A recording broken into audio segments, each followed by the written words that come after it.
South Africa has experienced an unprecedented wave of violent looting and damage to property and to businesses this week. And it raises the question, how do we as citizens of South Africa take the necessary steps to protect ourselves, our families, and our communities? Well, joining me to discuss this topic is safety and security expert Gideon Joubert. Gideon, welcome to Solutions with David Ansara. David, thank you so much for the invite and having me on, and I really appreciate being here. So Gideon, it's been quite a week and enormous losses to property, to life, and also a full frontal assault against businesses and communities in South Africa. So Gideon, what is your interpretation of the dramatic events that swept through South Africa this week? This week has been, I believe, and it's not too strong a term to say it's been unprecedented in recent living memory. The economic and social costs are significant. We will still be counting those costs for quite some time until we've established exactly how expensive they are. And this is in terms of obviously not just money or rand value, but also in life. And there are other challenges and costs associated with these events that we'll be carrying as a consequence as a result thereof still in the future that we have not actually yet quantified. That aside, the clear causes of it are not entirely as crystal as one would like to believe. It certainly started with the Jacob Zuma saga, the attempt at incarcerating him and then the eventual incarceration on contempt of court. There was a lot of pressure build-up to that specific, how shall we say, catharsis. And the security cluster had significant intel that indicated that in the wake of that event, of Jacob Zuma's arrest, there is an extremely strong likelihood of there being highly disruptive and highly destructive forms of civil unrest. Unfortunately, by all indications, this was not acted upon. And we can refer to rioters and looters as two different sorts of predators as such. You get the effect predators. These are individuals out to cause disruption for the sole purpose of having an effect which would result in some sort of political or social resolution in their favor.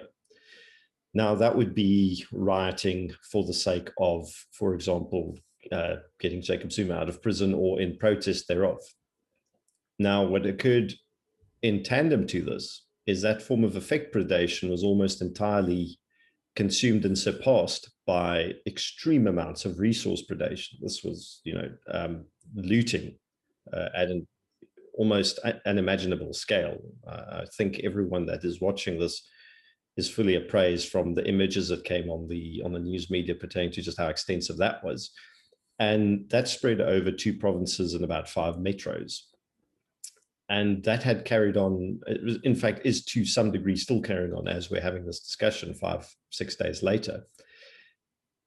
The causes, though, cannot entirely be put at the feet of Jacob Zuma as the blame. There is an element of coordination involved, seeing as it was not merely commercial establishments that were targeted by looting. There was also the destruction of very key pieces of infrastructure, as well as a disruption of specific supply lines and so on and so forth. So there most certainly appears to be a very strong political motive behind this. Until more information is forthcoming of exactly who and what, I can only speculate on it. But essentially, due to the state's failure at keeping their security apparatus in an operational form, it was that failure that resulted in this level of destruction going unchecked for so long. But that's also a discussion we'll be having still tonight, I think. So Gideon, that brings me to my next question, which is regarding the role of the state and the traditional conception of the state beyond all of its developmental objectives and other initiatives is the maintenance of basic law and order and the protection of property rights and the rights of citizens. And looking back on the events of this week, it seems that the state completely abrogated that responsibility.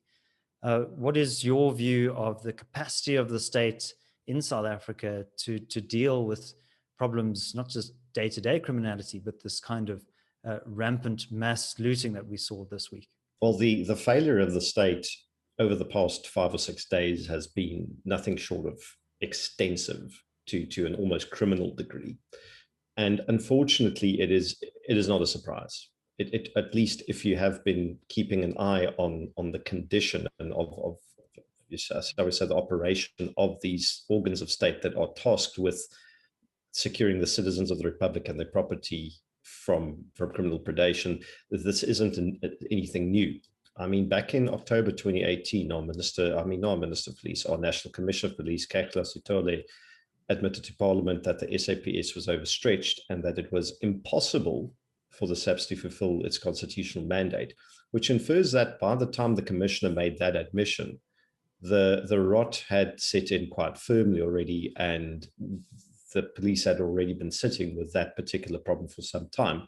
And I believe at least from 2011, that would be just after the Football World Cup, is when we saw a significant decline in active policing operations and the functionality of the SAPS. It became much more apparent.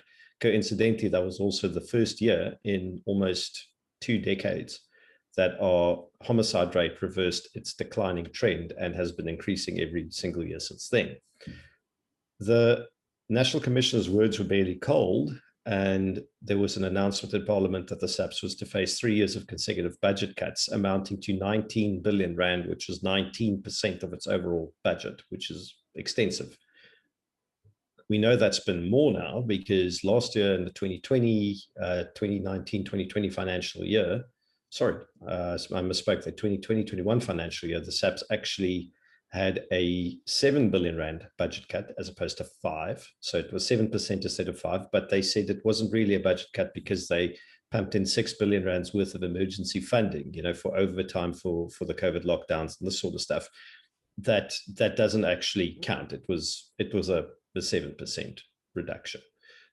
This year, this financial year, 2021-2022, they've, as opposed to hitting a 7.5%, they've been hit by an 11.5%. So if we extrapolate these figures forward, it's not implausible for by the end of the 3-year cycle in the 2023 financial year that the SAPS could face, including inflation and erosion of total purchasing power over 3 years of nearly 42%, which is humongous. It's catastrophic. The SANDF has equally been plagued, which, if you don't have to be cynical to say, okay, but we're seeing a significant decline in spending on policing. Our population is growing. Our economy has been in the longest downturn, longest consecutive downturn since World War II. There are certainly social pressures that are going to result from these circumstances, underlying and overt. And we are cutting the police budget and the SANDF and the military budget, the defense budget, but we are increasing inside of these budget cuts, we're increasing the VIP protection budget for the politicians themselves, or rather the minister and that sort of staff, MPs. So with this dysfunction, if you look at the infighting within the SAPS, the intrigues that are present there, that are extensive. We'd be here all night just discussing those alone. It paints a picture of a highly dysfunctional, highly infiltrated, thanks to the Institute of Race Relations, as good work. They've painted a very, very clear picture in their broken blue line reports, the fourth one of which is forthcoming shortly, of an organization that is infiltrated by criminals, highly corrupt, low levels of public trust, extreme levels of managerial dysfunction. And it's not an organization that is going to respond effectively to, even as you mentioned, day-to-day crime. You plunge a part of the country and a major metro into complete chaos, as we have now seen over the past week. And for want of a better description, the wheels completely fall off this enterprise. And the only thing that prevented it from being worse is the fact that, thank goodness, there were civilian institutions that could fill that safety and security vacuum rather effectively. And I mean, they did not prevent the destruction of major pieces of property, but that would have been impossible for them to do in any event. But without those individuals and without that sort of infrastructure in place and those institutions in place, it would have been far worse, without a shadow of a doubt. So, Gideon, there might be many good policemen on the ground, but they were simply overwhelmed. And I'd like to pick up on the role of these community groups, community policing forums, these kinds of neighborhood watches. These are just ordinary citizens who are taking their safety and security into their own hands. And as you said, they filled that void last week. We're currently speaking on Friday the 16th. This podcast will come out on Sunday. But, you know, when we look at the destruction from last week, I'm sure there are many people who have maybe not involved themselves in these kinds of forums, these kind of community initiatives. What do you think is the importance of getting involved as a member of a community, and how do you actually go about ensuring the safety of your family and your broader community? It's a very simple concept, and it's a case of unless you take ownership of your immediate space, and we can start with your household or your street or your neighborhood in some form or another, that means you are essentially relinquishing that ownership to another element, and that element could be criminal, which is, me boiling it down to the most basic base elements. But these community structures have been absolutely invaluable, and I think they've proven their worth right now, as well as proven how effective they can be. We have seen CPFs, neighborhood watches. Those structures aren't designed as crime fighting structures. They're not designed as riot response structures or any of these sorts of things. They're literally designed to have active community members patrol, pass information to law enforcement, who must then act upon that information in order to result in some sort of safety or security or law enforcement outcome. So essentially what's happened here is those structures were completely repurposed on the fly under extreme amounts of stress into something they were never designed to be, yet still effectively could be applied to this problem. And it starts with the mindset of the individuals in question. Is these are people who are solutions orientated, solutions driven. We saw the high level of cooperation between these CPFs and law enforcement, to the point where the civilians on the line with firearms that were securing their neighborhoods against ingress from violent rioters were actually giving their personal information to law enforcement officers who were running low or running out themselves, and then obviously legally manufacturing their own ammunition on the reloading presses in their own homes to keep them going in order to keep their own communities safe. We saw levels of cooperation, coordination between different neighborhoods and neighborhood watch groups and CPFs in order to move between areas where things were worse than others, in order to strengthen lines over there. The lines of communication between them and each other, as well as community members and law enforcement, were extensive and well established. This essentially allowed entire areas to be secured, not only against the chaos itself. Within those secure areas, you could then share food, medicine, get people the help they need. And it also served to take pressure off law enforcement, who could then redeploy the resources, the very limited and overstretched resources they had, to areas where it was needed most to address the violence directly there. So there is definitely a strong symbiotic relationship between these armed and, in many cases, not armed civilian structures and organs of state that are concerned with law enforcement and emergency medical response and these sorts of things. So you're looking at a very organic structure that is created around serving a specific set of needs. And those structures were repurposed in the midst of a crisis to address a whole new set of needs. And it did so very well. I think, bar one or two regrettable incidents that are far outlying, the level of discipline, decorum, cooperation, and motivation we've seen from these people, who are in most cases functioning with almost no sleep for 3 days, 4 days straight, and still managed to get the job done, is very much a testament to how effective these structures are. Gideon, you do a lot of work with these kinds of community policing forums and other groups. Obviously, people need to go back to their normal day jobs, their day-to-day lives. But there seems to have been this kind of new emergent energy that has bubbled up from the bottom. But how do we now create more sustainable institutional structures around what developed last week. So if you think about, let's just talk about the concept of policing in isolation quickly. So if you go back to the original Peelian principles of policing, originating with Sir Robert Peel in the early 19th century, when he was tasked with essentially reforming the London Metropolitan Police, specifically due to the fact that such low levels of social trust in the police existed, it created its own crisis. And he had a wonderful list of about 9 or 10 principles, one of which is you can only police a community with its consent. But one of the other principles was that a police officer or police official is nothing other than an ordinary citizen who merely concerns himself or herself with the duties of enforcing law and order on a full-time basis, and therefore has professionalized it for remuneration. Their rights and privileges are exactly the same, except that due to that specific concern, they are obviously granted additional powers that normal average citizens do not possess, who do not concern themselves with those tasks. Now, that is the essence of community policing. And I think what we've seen here is we've seen the complete failure of centralized structures.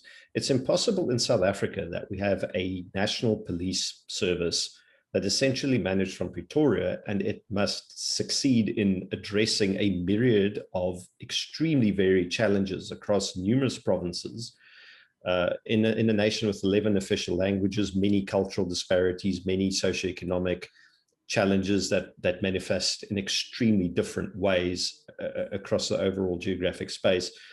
That sort of centralized problem solving, if one could even call it that, just is not effective.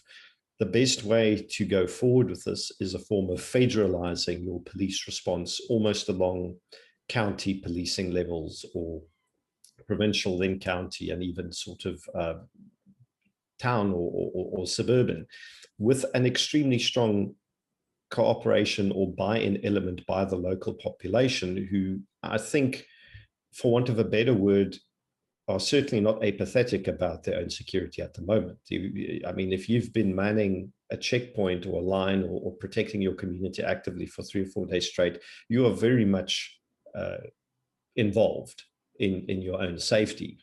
And if we can take that same attitude forward, and citizens make the decision that they're no longer willing to relinquish that responsibility to the state, but that there must be an immediate localized process where they can be directly involved, that would have great results. And that's a model that you can take from a upper middle class suburb straight into a rural township. That devolution of management will definitely work, or should I say, bear its own fruit. That would be the first thing. The second thing is to look at that concept, that active citizen concept, and expand it just beyond, the policing function. It's the same thing. You could have that level of community response in the event of medical emergencies. You can take these existing structures and integrate them into a bigger machine, whilst leaving them independent and flexible and answerable to their immediate communities, but that you can coordinate strongly in the event of any larger disaster. And I mean, yes, we faced mass public violence and riots now, but you could use the exact same principle in responding to a hurricane or an earthquake or any other natural disaster or mass casualty event that you need people to secure an area in order for help to arrive and humanitarian aid to roll out. And that might still need to happen in Durban, depending upon the resource constraints as that manifests going further down from our present point. So there is the solution. The solution has proven itself. It's now a question of integrating that solution into the overall framework, but there needs to be reform from government side in order for that to actually work. Gideon, it reminds me of an earlier episode that we had with Richard Wilkinson about federalism in South Africa and the importance of decentralization and subsidiarity. And, I think what I came away with from that was that provinces, municipalities, communities, if you go down the cascade, the more local you are, the more able you are to respond to the complex dynamics that exist on the ground. And so I think your message really resonates with past episodes. Reminds me of another episode that we did recently with Pete LaRue and state-proofing your business. That in the absence of a capable, competent state, businesses need to create their own alternative institutions. And that requires a lot of hard work, but the consequences of inaction are greater. So, Gideon, I just wanted to pick up on this idea of firearm ownership and the role that plays, and the importance of responsible citizens, law-abiding citizens, having access to firearms. This is obviously something quite close to your heart, given your involvement in the industry.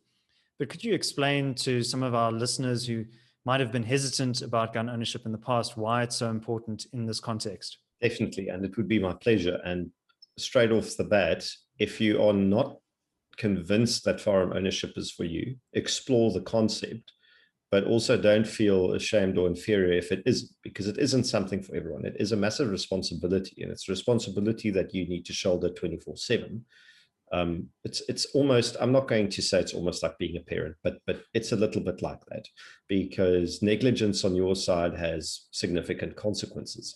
So the scary side of the topic out the way, what we saw this week is we saw legally armed, responsible firearm owners secure their communities and other communities against violence, cooperating with law enforcement and other authorities, and creating sort of islands of tranquility in the bigger ocean of chaos, and linking these islands up through the cooperation of the various CPFs and other community organizations and structures, turning the chain of islands into small little continents of tranquility. And the reason that tranquility existed is because trained and proficient people with the correct tools to do the job, and more importantly, with the correct mindset to get the task done, created a security barrier by filling a vacuum left by the state security apparatus, and therefore not allowing that space, that vacuum, to be dominated by criminal elements who would then,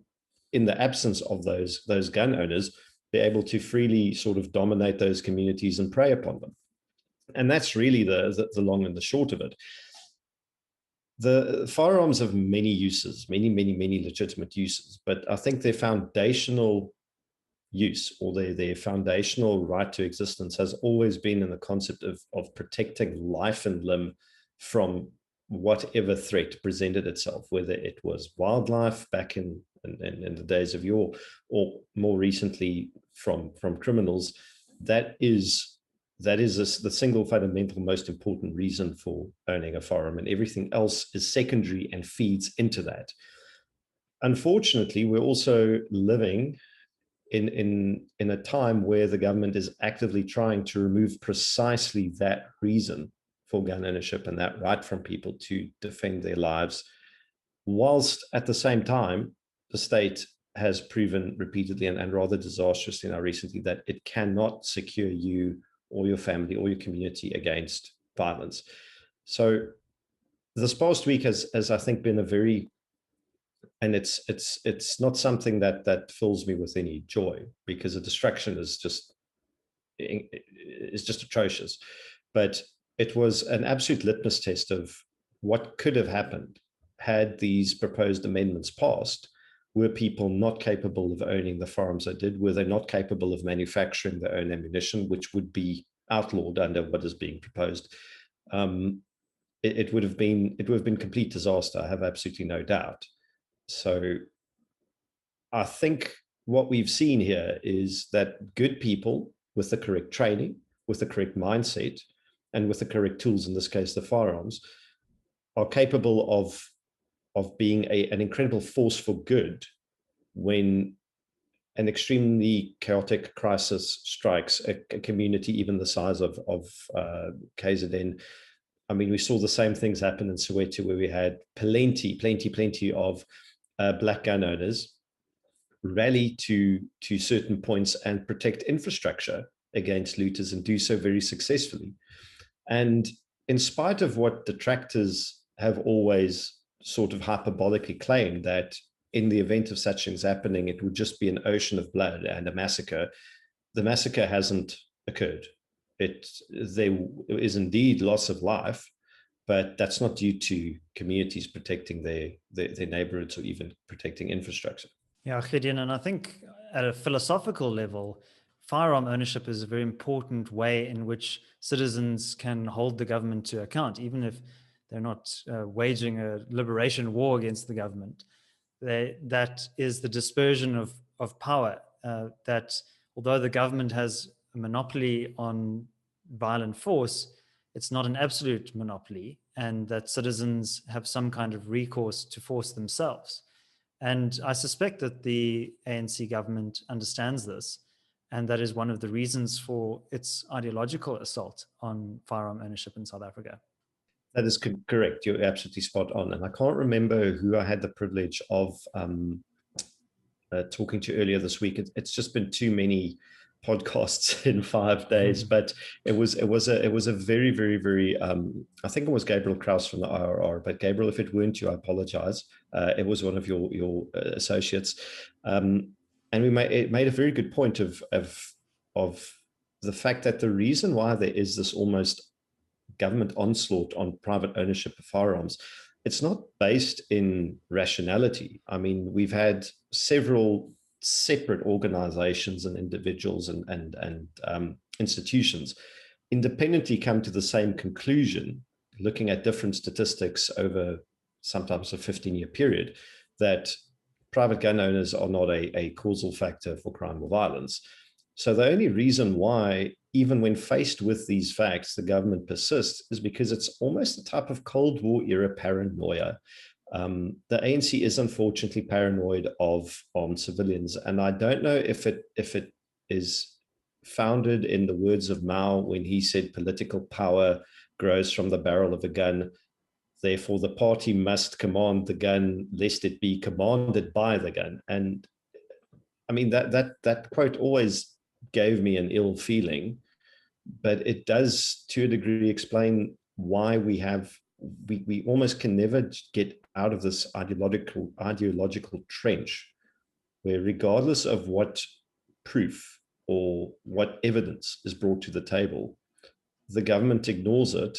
And unfortunately, as has recently happened with the Wit School of Governance report, actively hid it from public view for 6 years, because it wasn't convenient. It did not align or support. In fact, it strongly contradicted the course of action that was proposed by government departments, which is a problem. But I'm glad we're having this discussion. This means people can become aware of the fact that this paranoia exists. And the only reason how you can combat that is to hold the truth up under a bright light for people to see and come to their own conclusions, as well as for the court of public opinion to be in your favor. Because the government might be the head, but the people are the neck. And it's nice to have the people on your side for a change. Yeah, and the blood flows through the neck to the head. So without blood, the head won't survive.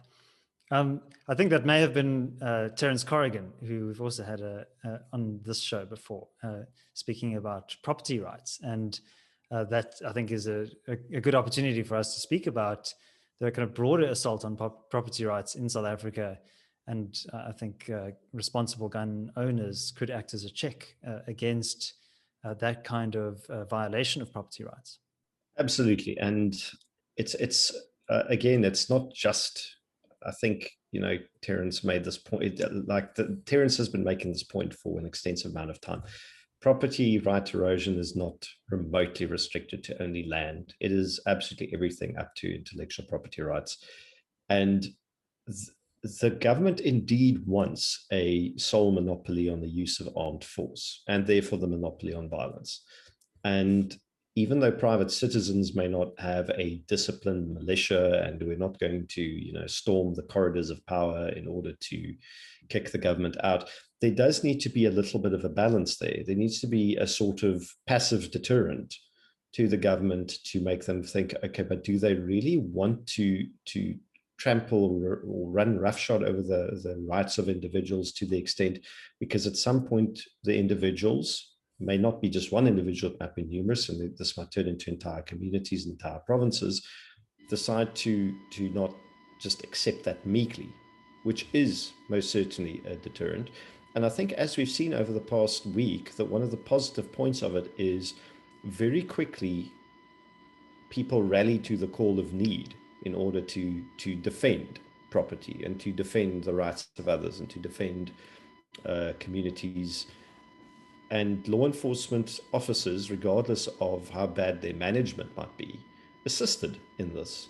So I don't think there's this case of how the state controlling the security forces like the Nazi Party controlled the Gestapo. There's very much an element of many of our police officials see themselves very strongly as members of their community, and they would not turn upon the members of their community even when ordered so by the state. So there's a lot of good, a lot of optimistic points in the overall bad situation that we've been subjected to. And in a way, if you told me before this week that this was the true face of South Africa, I may have cynically not believed you.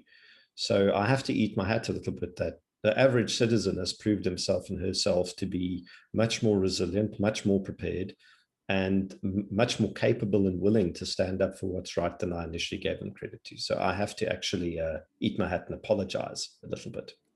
Well, Gideon, something I wanted to pick up on was, I think the history of South Africa has been characterized by a lot of division along racial or ethnic grounds. And, some people, might be seeing these events as potentially exacerbating some of those divisions. But in many ways, we saw communities coming together across those traditional boundaries. Is that consistent with your observation from this past week? Absolutely, very consistent, and very much so, in the sense of we've seen people, white upper middle class suburbanites, stand shoulder to shoulder in the proverbial trenches with taxi associations, with members of their immediate communities in informal settlements next to them. There was one particular moving story about. I can't remember the exact suburb in Durban, but it was an informal settlement that had its own commercial infrastructure looted and destroyed. So they had no shops to go to. They had no, how shall we say it, places left to procure their goods from. And the next place that would be targeted was the so-called white suburb next door. So the people of this community went up to the community policing forum and said that they would like to offer their services to help protect this neighborhood from the looters, because they have nothing left themselves. And, standing shoulder to shoulder with these people, they can at least protect the infrastructure there, which means they have a place to shop, and also because it's the right thing to do. So there was that strong element of an informal settlement community who lost everything, going to stand shoulder to shoulder to a highest economic or socioeconomic tier white person and help them defend their own infrastructure. That's an isolated case. I mean, this is the sort of stuff we saw all over Westville, many other parts of Durban itself. And those are good stories. And perhaps because they're good and not divisive, there is perhaps less reason to focus on them, because I sometimes feel like we're trapped in a perpetual negative news cycle where we always focus on the worst elements of human nature, but completely ignore the more prevalent good parts of human nature, which really, in this time of crisis, I think came out to shine. Yeah, Gideon, just observing what happened last week, I was really struck that there are almost two South Africas. There's the looters on the one hand and the builders on the other hand. And South Africa will not be a prosperous society without the builders and being able to protect the builders. And unfortunately, it doesn't take much for the looters to get going, and their acts of destruction can be very rapid. So I wanted to speak just briefly about the business community, Gideon. And, we had Pete Leroux, as I mentioned, talking about state-proofing your business. A lot of that was about, dealing with government regulation and other things. We didn't go too much into safety and security issues. But how do businesses go about engaging in this very hostile environment and taking the necessary steps to protect their organizations and their capital and their investments? Well, I think the first thing that business needs to do is they need to, if they honestly see security as a grudge purchase, they need to stop seeing it as that, and they need to see it as an investment.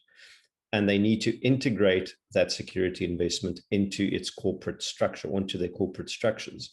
Because in a lot of cases, you see major businesses invest in security, but they're actually just paying for a service that is there to be the most minimal type of visible deterrent.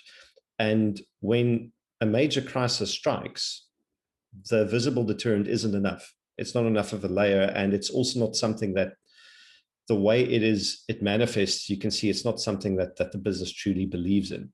And to a degree, I can understand that, because you don't really want to spend that sort of level of capital on developing a structure like that. But as we also have now seen, the costs of failing to do so can be ruinous to the extreme, to the point of actually threatening the continued existence of any firm.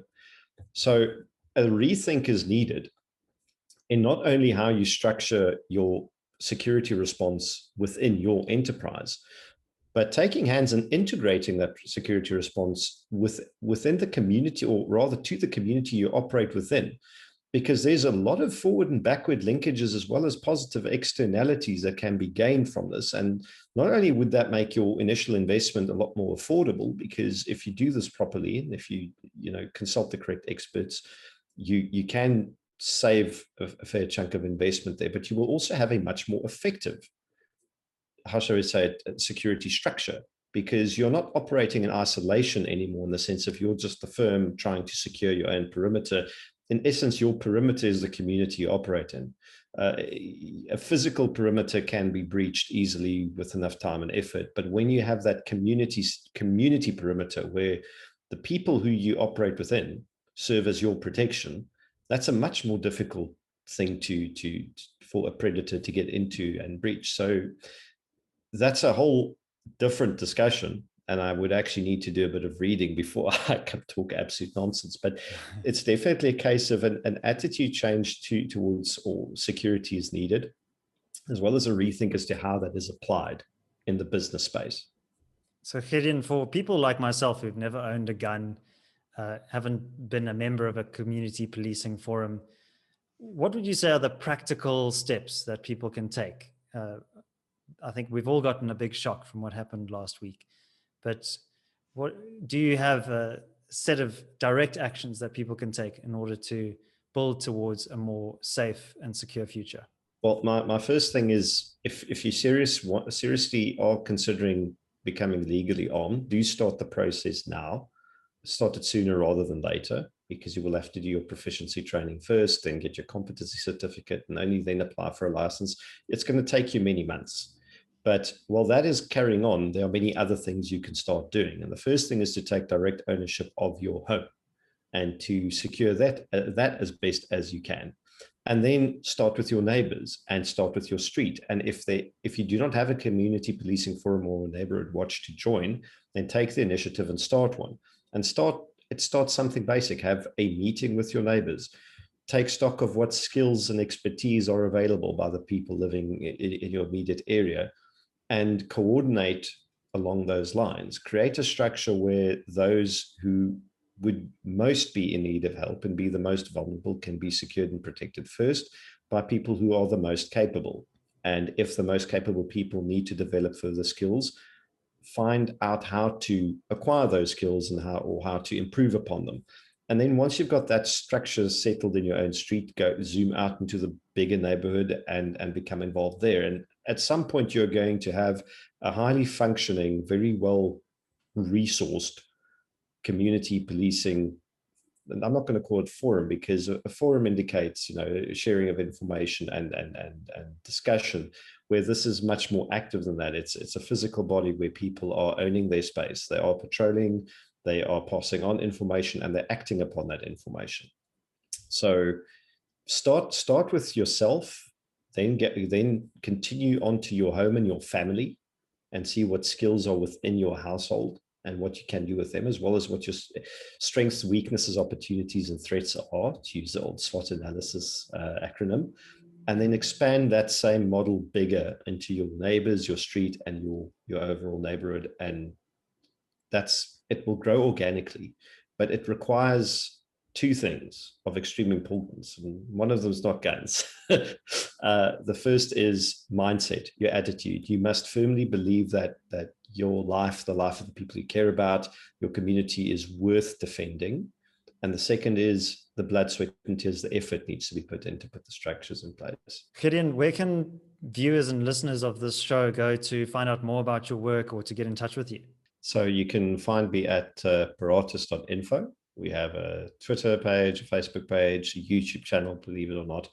And you can email me at Gideon, which is Gideon, at chsguns.co.za. And my inbox is sometimes a little bit full, but please bear with me. I do respond. And we'll put links to all of those contact details and your website in the description and in the show notes. Gideon Joubert, thank you very much for joining us on Solutions with David Ansara. Thank you, David. It was great being here. If you enjoyed this show, please do consider subscribing to the YouTube channel. And also, if you're listening on your preferred podcast app, please do subscribe there and leave a 5-star review. My name is David Ansara. Thank you for joining me on the podcast. Until next week, take care.